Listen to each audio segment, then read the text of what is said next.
In June 2025, a war between Iran and Israel began and ended in exactly 12 days.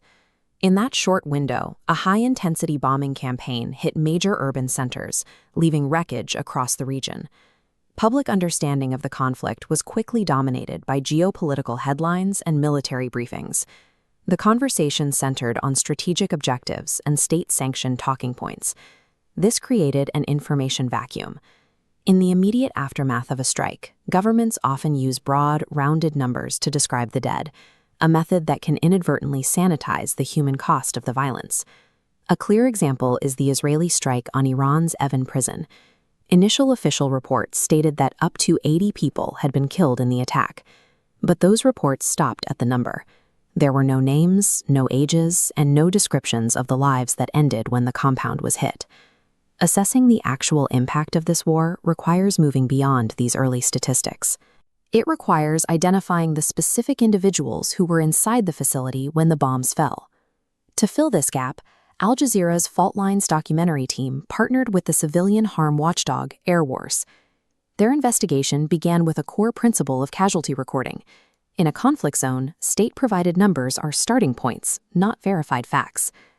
The first step of the methodology involved gathering and geolocating initial reports and imagery coming directly from the site of the explosion.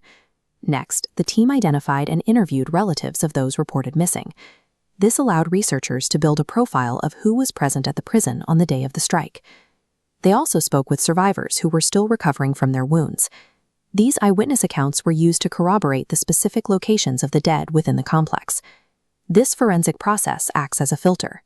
It is designed to strip away the conflicting claims of a war zone, leaving researchers with a list of identities that can be cross-referenced against the physical evidence of the blast. Out of 80 reported deaths at Evin prison, researchers confirmed 53 civilian identities. These names reveal the ecosystem required to run the facility: administrative prison staff and social workers, on-site medical personnel, and visiting families, including several children. These 53 verified human identities stand in contrast to the language of a strategic strike. They provide a specific record of who is actually lost when these targets are hit. The findings prove that every state-designated military target relies on a civilian support system. When these sites are leveled, complex mass casualties are an inevitable result of the strike. The 2025 war lasted 12 days, but the fallout for the affected communities will outlast the political cycle. For the families left behind, the 53 names verified at Evin prison are a record of specific absences: doctors who never returned from a shift, or parents who disappeared while visiting their children. Without the forensic work of independent investigators, these people would have remained anonymous, their deaths cataloged only as a vague number in a government report. Establishing accountability in modern conflict takes time. It requires a commitment to research that continues long after the news cameras have moved on. That process is currently unfolding.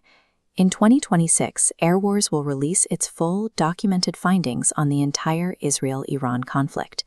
Justice and accountability only become possible when we refuse to let the names of the dead be erased by the fog of war.